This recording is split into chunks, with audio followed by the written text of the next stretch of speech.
Skrivnost dobrega starševstva ni v tem, da bi znali vzgajati brez napak, ampak v tem, da smo se sposobni soočati z lastnimi napakami, jih prepoznavati in se nenehno truditi za njihovo popravljanje. No, ohranjanje edinosti, kar smo prej rekla, da je po Božji podobi, je pravzaprav res temeljnega pomena za zakonce, ker pravzaprav je res bil to namen, zaradi katerega smo se poročila, da bi si nekako podelila svoje življenje, svoje misli, svoje sanje, vse to, kar sva.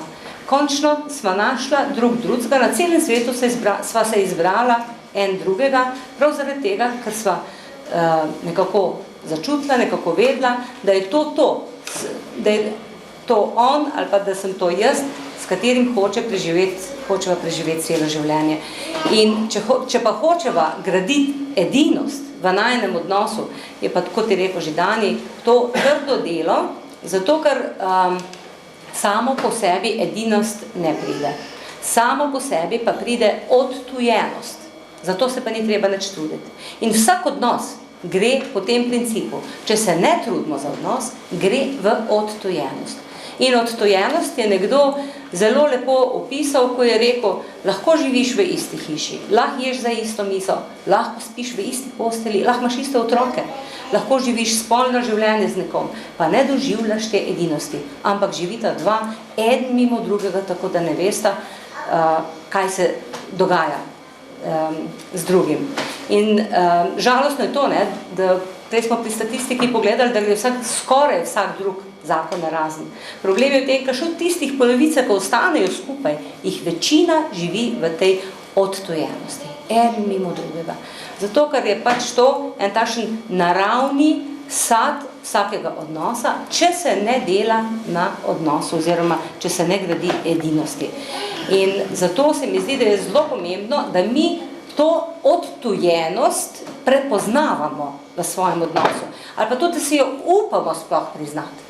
Ker se mi zdi, da veliko zakoncev, ker mislijo, so pa nas ni pa nič narobe, so pa nas smo pa tako fajn, ali pa naprimer ženske mogoče malo prej začutijo, kakšno potrebo, da bi bilo treba kaj narediti v odnosu, moškim se še dolgo to ne sanja, da bi bilo res kaj potrebno. Ne?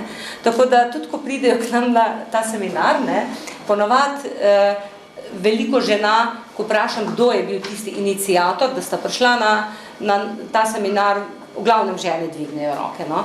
Tako da je to pač ena intuicija, ki nam jo je Bog dal. Ne? In če jo ženske s pridom uporabljamo, tudi zvabimo možje tam, kamor je potrebno. Ne? In se mi zdi, da je to pač ena taka zelo lepa priložnost, kako gradiva, vsak svoj delež dava zraven. Ne? No in ta odtujenost pravijo, da je zahrbtna bolezen družin, ki se konča v ločitvi. Zahrbtna zato, ker ne veš, ne kdaj pride, ne odkot pride in ne veš, kdaj se priplazi. Samo naenkrat oba dva ugotovita, da to pa ni tisto, kar sva midva mislila, da bo. In zato je fajn, če se enkrat midva prepoznava. Jaz mislim, da tisti, ki smo že čas skupaj, točno vemo, o čem govorim.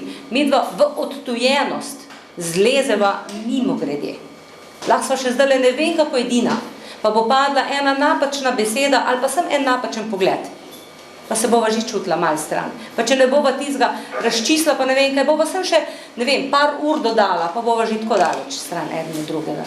In zato se mi zdi, da je tako fajn, da si upamo prepoznati. Vete, to je podobno kot pri bolezni. Če nekaj prepoznaš, če veš za diagnozo, lahko zdraviš.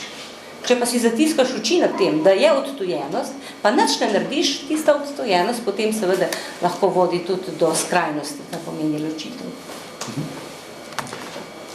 Poglejte, pogovor je pač ena taka zelo pomembna stvar v odnosu med možem in ženo in brez rednih pogovorov je marsikakšen odnos obsojen na to odtujenost, o kateri je Vilma govorila. Ne? Midva sva imela razne faze in jih še imava kdaj pa kdaj. Sej pravzaprav se ne bova nikoli dovolj naučila pogovarjati, ampak včasih se težje pogovarjava, včasih pa lažje. Ne? Vem, da sva imela eno strašno težko obdobje in to že kar nekaj let nazaj, ko nikakor nisva slišala drug drugega, nikakor si nisva znala prisluhniti drug drugemu, se odpreti, da bi zaznala recimo potrebo v drugem. To je bilo eno tako težko obdobje in takrat nam je nekdo svetoval, ja pa se pogovarjajta par, ne par. Takrat smo se vozili z avtomobili, se spomnite, par, Bog se smila, ne? In takrat recimo je rekel, kdo pa se pogovarjata par. Ja, kaj pa to pomeni par, ne?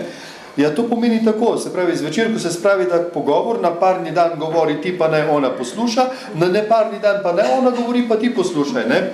In seveda, to je, a veste, da deluje, super deluje, midva smo to izprobala, to dejansko deluje, ker je pa bilo zelo težko. Povej, kako ti je bilo težko. Kaj pravite, kjer del je bil težji? Poslušati, pa tiho biti. To je bilo najtežje. In to, jaz mislim res, da sem se takrat največ naučila, kar se tiče pogovora. Zato, ker težji del v pogovoru je poslušanje, ne? In ko je Dani začel svoj monolog, ne, se temu reče, če je imel cel večer, da lahko sam govori, ne, to njemu dobro gre od rok, od ust. In jaz sem imela 100 in 100 ugovorov, pa se jaz nisem tako mislila, pa se nisem tako rekla, pa ne vem kaj. Vse bi mu rada nazaj povedala, ampak ker sva bila dogovorjena, da tisti večer molčim, sem molčala.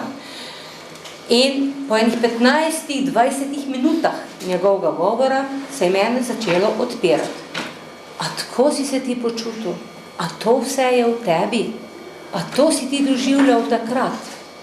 Se mi zdi, da sem se takrat res naučila tega vstopanja v človeka. Se pravi, da se postaviš v njegov položaj, da poskušaš razumeti, kje je on. In veste, zakaj je to tako težko? Zato, ker če se hočeš uživeti v drugega, moraš pozabiti na sebe, pa svojih idej, ki jih imaš polno glavo. In to je težko, ker to pomeni umirati samemu sebi, umirati svoje sebičnosti. To pa vemo, da je nekaj najtežjega, ker smo pač čisto vsi tudi sebični, ne? In to, meni se zdi res, da smo se takrat res naučila prisluhniti drugemu. Seveda se pa še vedno zelo učiva in velikrat fejs matrava. Da ne boste mislili, da je to enostavno. Ja, torej, tu je ena taka tabela, ki je zelo zgovorna, da bomo šli v podrobnosti, ampak če ste imeli to priložnost prebrati knjigo, zakaj se ti bojim povedati, kdo sem, Johna Paula, mislim, da jo imajo tu pri vas, v knjigarni, a ne? V tej knjižici John Paul razlaga te različne stopnje pogovora, različne stopnje odprtosti in seveda zaupanja. In je pač ne bom res razlagal zdaj to. Važno je, da bi zakonca prišla do odprtosti, ne? In pravijo, da zelo majhen procent zakoncem pride do tega 5. nivoja, da večina jih ostane na 3. nivoju, kar pomeni, da si samo drugemu sporočajo, kaj bomo danes naredili, kdo bo koga peljal v glasbeno šolo, kam bomo šli, pa kaj bomo jedli, pa kdo bo kje na kupu. To je ta 3. nivo, ne? Da prideš pa, da govoriš o svojih občutkih in da govoriš o svojih sanjah, o tem, kdo ti si, je pa že veliko težje in morata res graditi edinost, če si hočeta to podeliti, ne? Ker tukaj pride tudi do večje ranljivosti, ne? Ampak ta odprtost in ta 5. nivo je pravzaprav naj bi bil rezerviran samo za zakonce. Ne? To je taka ena od pomembnih stvari, kar največkrat se naredi ali pa se zgodi, ne? Da dobi žena, ne vem, kakšnega super poslušalca, ne vem, v svojem sodelavcu, ne, ki doma ga ni imela, ali pa obratno, ne, in iz tega poslušanja se zelo veliko krat rodi prešuštvo, ne. Tako da te stvari se moramo zavedati, ne. Svetopismo pravi, varuj svoje srce, ne, varuj, ne vem, svoj pogled, ne. S pogledi se vse začenja, ne. No in pri temle, kar smo zdaj nameravamo, seveda bi želeli predstaviti to knjigo, o kateri smo govorili, to je knjiga Otrokovo osebnost gradimo z ljubeznijo in zaupanjem. Midva osebno dobro poznavata dva avtorja, to sta dva Američana, Scott in Jane Quidon, živita že 14 let ali koliko, ali nekaj takšnega, celo več, menda v Zagrebu. 17 let, mislim, da. Celo? Ja. Ali v Zagrebu? Ja.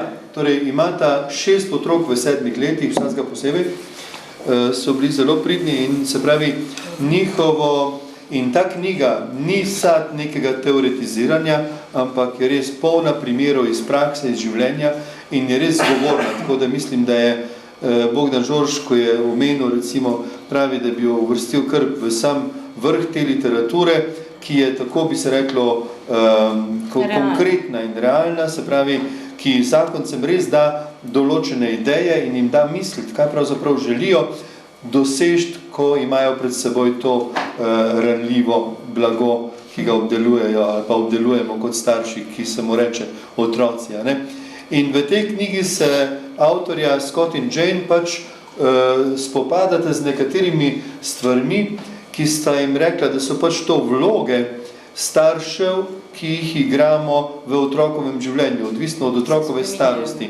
In pravite, da v otrokovem življenju vsak starš igra 4 temeljne vloge. In te temeljne vloge seveda se spreminjajo z otrokovo starostjo, se tudi prepletajo. Tako prva taka vloga, o kateri ona dva govorita, je ta, pravita, da smo starši otroku najprej postavljeni za to, da smo njegova avtoriteta in da se otrok ob nas počuti varne.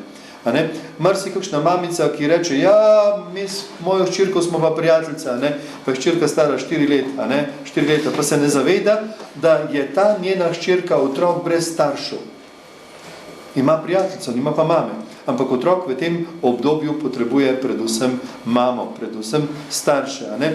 In v tem času seveda smo starši poklicani v otrokovo življenje predvsem zato, da mu postavljamo meje, da mu povemo, to je dovoljeno, to ni dovoljeno. Skratka, to ja, to ne. Otrok se mora v tem času, pravi Karel Gržan, naučiti 2 bistveni stvari. Prva stvar, ki je besedica ne, če je ne, je ne. Druga stvar je besedica moraš. A ne? Če se otrok, pravijo, v tem času ne nauči, kaj to pomeni ne, izkustveno ne nauči, pravi potem takrat, ko mu nekje pred 12 letih zdaj že ponudi nekdo mamila, a ne more reči ne, ker nima odkot vzeti tega ne, ker ta ne ni v njem kot neka realnost, ki bi jo otrok spoznal na tem izkustvenem nivoju. Ne? No, meni je zanimivo to, ne, da je v današnjem času pravzaprav je zelo velik vpliv permisivne vzgoje, ker je bila to edino zveličavna in pravilna vzgoja v kar precejšnjem obdobju, vsaj 30-40 let, ne, je veljala kot edina prava permisivna vzgoja, se pravi otroku pustiti, da si sam izbira in tako naprej. In prav pred kratkim sem bila ko sem bila pri frizerki, pa mi sama pripoveduje, ona nima svoje otroke, ampak ima tudi nečakinjo, in prav pa mi pripeljajo enega fantka, pa prav mamica je v teh čevljah, ker jih ni hotel druge obuti. 3-4 leta star, ne? Pa mu je rekla, a se boš strigel?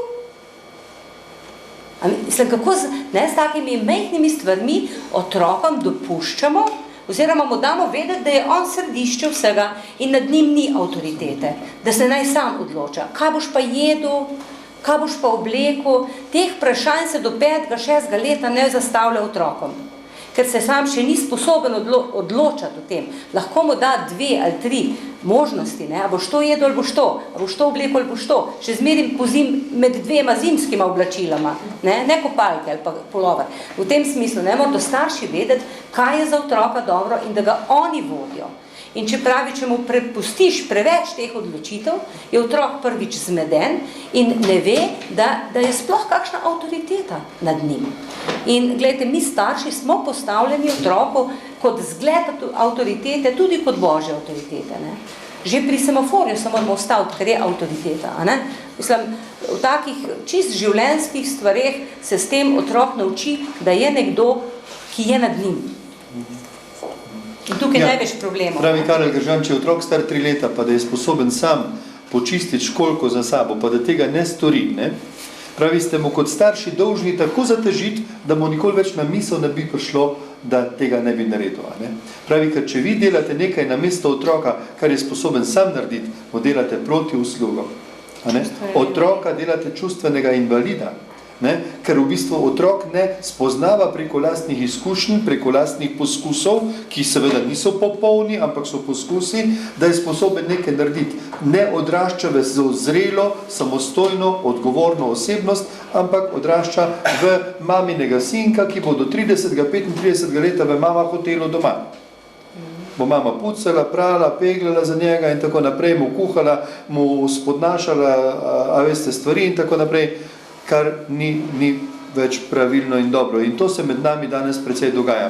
No, potem je to drugo obdobje, ko avtorja pravita, da smo starši postavljeni v otrokovo življenje kot učitelji, a ne? Za fantka, še posebej za fantka, v tem obdobju 6, 7, 8, 9, 10 let, je oče njegov heroj. Moj ati je to, zatem sva šla na nogometno tekmo, zatem sva šla ribe loviti, zatem sva šla v hribe, zatem sva to naredila, me z avtom pelil, pa z motorjem. A veste, ati je otrokov heroj. Jaz rečem, da je mene najbolj zaznamovalo to obdobje mojega življenja, ker nisem imel tega heroja ob sebi. So moji sošolci se hvalili, ja, veš, moj ati je pa to res in tako naprej, pa smo fička kupili, pa smo šli na izlet, jaz pa v kot pa v jok, A veste, pa recimo, ne vem, da smo imeli pri tehničnem pouku za narediti tisti običajen mlinček iz špir plošče, smo rekli, zažagati ven, pa zlepiti, In moji sošolci prinesel izdelek za na svetovno razstavo, ker moj ati 3 tedne pomagal, sta vsak popoldne nekaj delala, doma šmirglala, pa ne vem kaj, Jaz sem pa skrapocalo prinesel, sem se počutil ponižanega, majhnega, nepomembnega, a veste. In to so čudni občutki, to so tesnobni občutki, to so rane, pravzaprav, ki jih otrok dobiva, tudi v takih stvarih. Zato pa pravim, v tem obdobju seveda otroci želijo, da smo mi, bi se reklo, ob njih, da jih učimo razne spretnosti, razne znanja in tako naprej. Veliko zakajev je treba odgovoriti v tem obdobju, na veliko zakajev. In seveda, predvsem pa te otrok takrat že spremlja, že opazuje, in vidi, ali se ti tistega, kar od njega zahtevaš, držiš ali ne. Ali zahtevaš samo od njega. Tako da moramo starši zoreti z otrokom in pravzaprav mu v tem obdobju pokazati tudi, bi se reklo, kakšni smo mi. Jaz se spomnim iz svojega, bi se reklo, očetovstva, kakšne napake sem takrat delal, ko se zdaj oziram nazaj.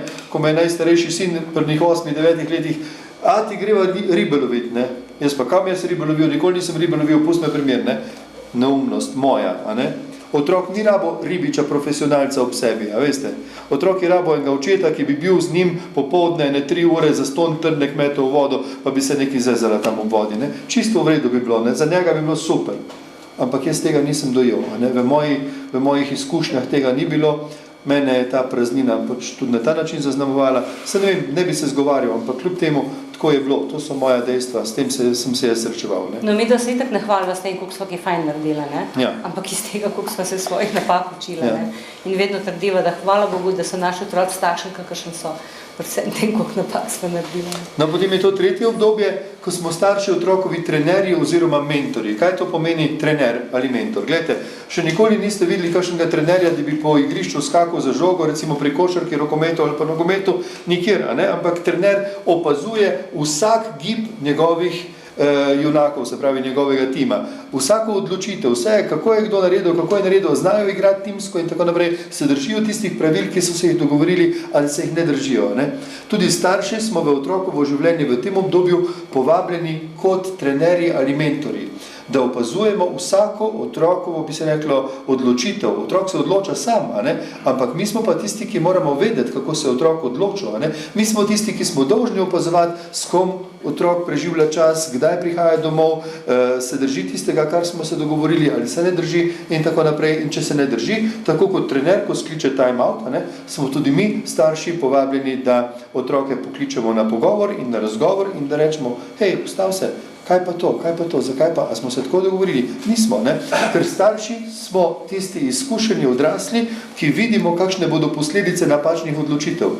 Iz svoje prakse vemo, Otrok pa morda še ne ve v tem obdobju, kakšne bodo posledice napačnih odločitev. Zato smo povabljeni v njegovo življenje kot trenerji ali mentorji.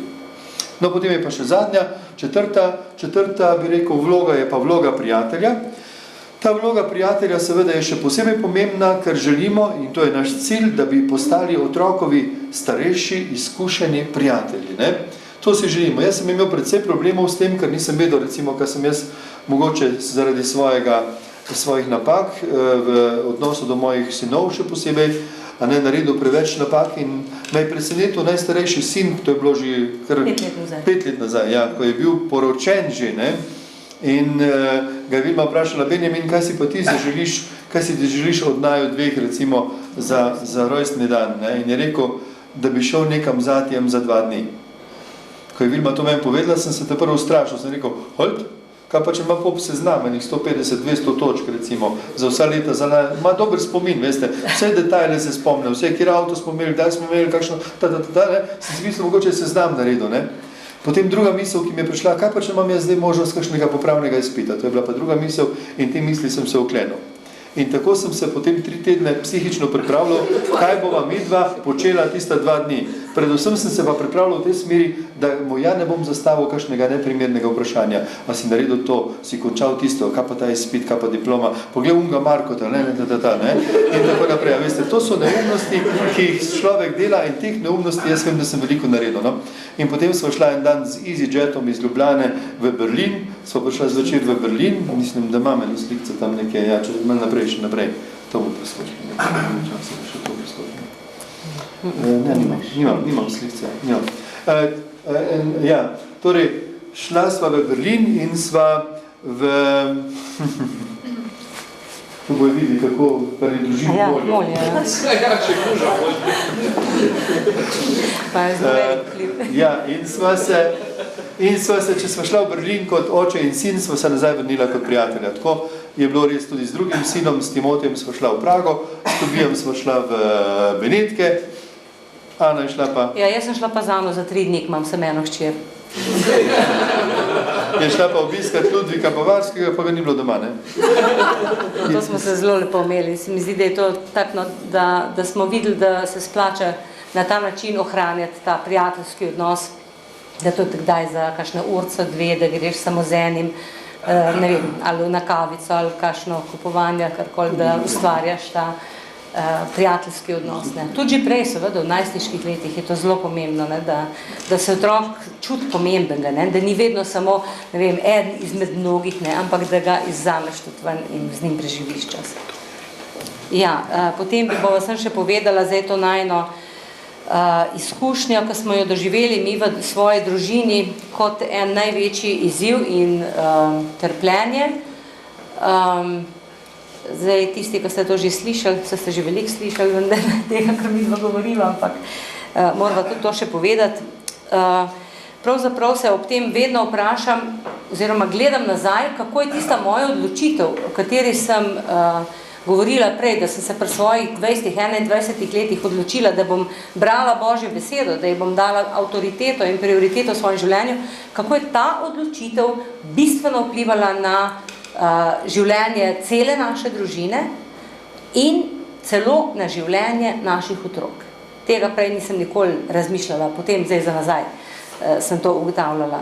No, pred 7 leti pa pol je namreč zbolel naš 3. sin, Tobija, takrat je imel 16 let in je pač imel ene take začetka zelo nespecifične težave, eno mravljinčenje samo po levi strani obraza in ko smo dali par preiskav narediti, so rekli, da se nič ne vidi, da ni nič posebnega in tako, dokler ga ni močno začelo boleti levo uho in potem, ko smo šli na ORL pregled, si tam ugotovil specialist, da mu izrašča ena velika in grda žrelnica, tako je on rekel in to je že meni takoj postalo sumljivo, ker žrelnica mora v puberteti izginiti, ne pa da se poveča in da je zelo grda.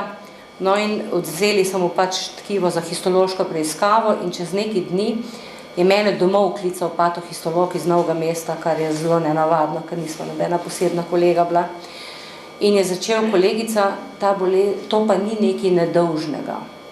In seveda, ko sem to slišala, sem se tam sesedla na stol zraven telefona, sem vedela, da pol je lahko samo rakasto. In v tistem trenutku, ko sem zavedla za to, je meni tako skozi moje misli šinila tale beseda iz Janezovega evangelija, ta bolezen ni za smrt, ampak v Božjo slavo, da se po njej poveliča Božji sin. Jaz se v tistem trenutku nisem sploh na to misel fokusirala tako, sem preletiti pozabiš. Ampak čez nekaj dni sva se začela s tem našim sinom Tobijem pogovarjati, vedela sem, da bomo mogla razložiti, da to ni samo žrelnica, kako je on ta prvo mislil, pa da bo operiran, pa čez en teden dober. In sem začela, veš, Tobi, to je ene druge vrste tumor, pravi, a je rakasto? Saka, ja je. Pravi, a to sploh kaj zdravja? Saka, ja, zdravjo, seveda, ne. No in prvo noč, to smo po noč imela ta razgovor, mu je bilo to dovolj. Drug dan, po kosilu, ko so vsi šli ven iz kuhne, on pride nazaj noter, tako čez vrata samo odpre, pa prav, mami, koliko procentov mi pa ti daš, da jaz ne bom umrl? In sem rekla, Tobi, jaz ne vem, koliko procentov, ampak vem, da mi je Bog rekel, da ta bolezen ni za smrt, ampak zato, da se poveličajo Božja dela. In njemu se je ves obraz nasmehnil, pa pravi, mami, a res? Sem rekla, ja, res. In on je šel potem v svojo sobo in mi je povedal brat, ko sta imela skupaj sobo, Timotej, da je prišel v sobo in je rekel, ne bom umrl. To je pomenilo, da je on v svojem srcu na podlagi tega, kar sem mu jaz rekla, naredil odločitev. Vsi vemo, kako pomembno je, da v taki bolezni, če nekdo naredi eno takšno odločitev. In potem seveda se je začelo to njegovo zdravljenje, ki je potekalo iz kemoterapije. Operirati niso mogli, je bilo že preveliko, preveč zraščeno že noter v glavi, tako da so zdravili s kemoterapijo. Kemoterapijo dajo konjske doze, ne? Če preživi, drugače tak nima šans. Tako da tiste kemoterapije ubijajo vse hitro rastoče celice, ne? Tudi rakaste, ampak istočasno tudi so imunske in tako naprej, tiste, ki hitro rastejo. In na 3 tedne so to ponavljali, vmes seveda so bili razni zapleti, ampak ob 4. ciklusu kemoterapije so mu pa istočasno daljše obsevanje z obe strani. In to je naredilo eno tako porazno stanje v njegovem telesu, da mu je v ustih bila afta do afte, se pravi ena sama afta, tako da ni mogel pogoltniti ne vode, ne sline več kot 10 dni. In se je to vnetje razširilo navzdol na pljuča, tako da je imel zasenčeno celo levo pljučno krilo in tretjino desne. Je v enem trenutku nehal dihati, so ga oživeli, potem drug dan poslali na intenzivni oddelek infekcijske klinike in ga seveda priključili na 100% kisik. No in takrat so potem na intenzivnem so pa pustili tudi meni, da sem bila pri njem skozi podnev in po noč. In tako sva midva prišla v tisto sobco mečkano, prvi dan sva kar dobro preživela, pa prvo noč, potem drug dan proti večeru sem jaz videla, da njemu kljub temu, da so mu dali vse, kar so mu lahko dali, da njemu na monitorju začel kisik padati v krvi, ne. Na masko je imel 100%, ampak v krvi mu je začel padati. Takrat je mene panika zagrabila. Takrat sem šla jaz tam v stranišče, tam jokala in rekla, Bog, kje si zdaj? Če si rekel, da ta bolezen ni za smrt, kje si zdaj?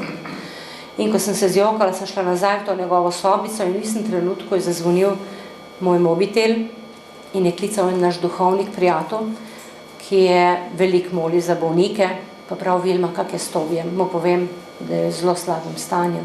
Prav on, da je položi roko na njegovo čelo. Jaz z ene strani, dan iz druge, on po telefonu. In to je bila ena takšna goreča molitev. In med tisto molitvijo sem jaz mogla prepoznati, da sem jaz vse do takrat še vedno mislila, da bo njega medicina rešila. Da je zdaj že toliko napredovala, da bo on med tistimi %, da bo ozdravljen. V tistem trenutku sem jaz mogla priznati, da ima vse, kar mu medicina lahko nudi, ampak da on umira. In takrat sem jaz rekla, Bog, zdaj mi res ostaneš samo še ti. In v času te naše molitve se je na monitorju kisik dvignil nazaj na normalo, ampak samo za trenutek. Potem je spet začel padati. Jaz sem bila pa njem takrat cel dan, pa celo noč, pa cel drug dan, tako da sem bila zvečer toliko utrujena, sem vedela, da moram iti in je prišla k njemu moja sestra, Kristina, ki je tudi zdravnica. In tako da je bil skozi eden domač pri njemu, mi da smo šla prespati v eno sobo v Ljubljani, ko so nama je prijatelji pripravili, sploh ne vem, koliko sem prišla do tiste sobe, vem samo, da sem padla v utrujenosti, v poslo, zaspala, ampak sem se zbudila, pa spet zaspala, pa spet zbudila. Vem pa, da je bilo okrog 4 po noč. Sem jaz začutila en tašen močen zgib v svojem srcu in takrat sem rekla, Jezus, zdaj ga pa ne morem več držati v svoje roke, zdaj ga dam pa tebi. Če ti misliš, da je prav, da gre k tebi, ga vzam k sebi, če misliš, da je prav, da ostane, ga ozdravi. Jaz mislim, da je to tako, ko je dal Abraham Izaka na oltar. Popolnoma sem ga izročila v Božje roke in v tistem trenutku je mene en tašen blažen mir zajel. Jaz tega sploh ne znam opisati, ker je bilo to edinkrat, ko sem to doživela v življenju. In v tistem miru sem jaz zaspala. Do 7 zjutraj sem se zbudila.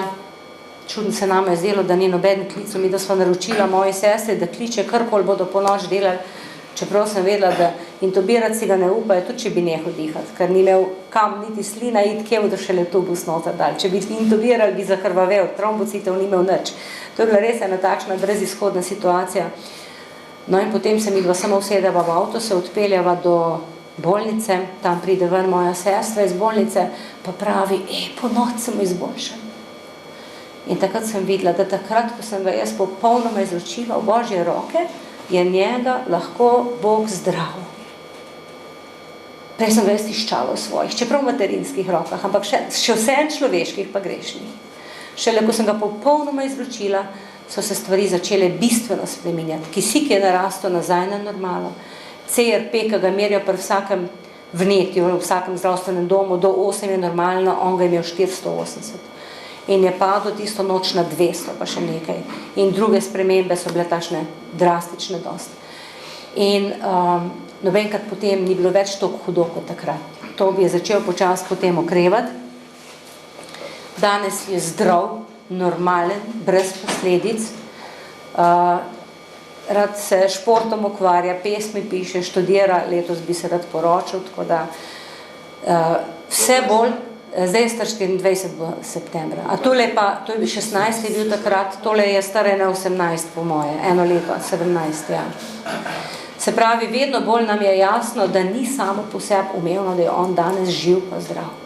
Zdravnica, ki je bila tisto noč najhujša pri njem, je rekla, veliko takšnih mladih v takšnem stanju sem jih videla oditi. To je bil njen komentar. Sestre so pa rekle, ne moramo verjeti, kako je bil ta otrok lahko tako miren. In potem sem jaz videla, da je on verjel v to, kar sem mu jaz povedala na začetku, da ta bolezen ni za smrt. Cel potek zdravljenja. Njega je to vodilo.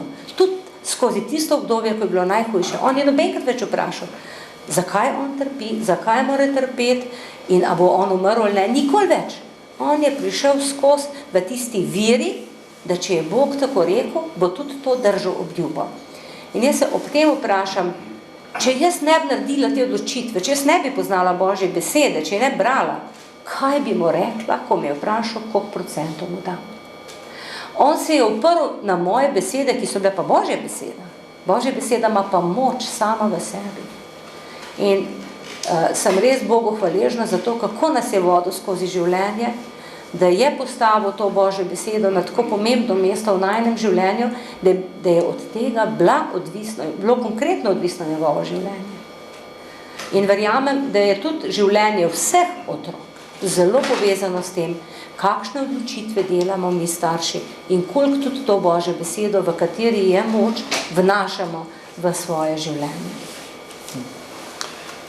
Končava s tole mislijo, ki pravi, družina je obrambni zid države in ob tem, ko to razmišljamo, pa na to pomislimo, lahko pogledamo, kakšen je obrambni zid te naše slovenske države. Zelo, zelo razmajan, zelo luknjičav, zelo razpadajoč, ker so naše družine razpadajoče.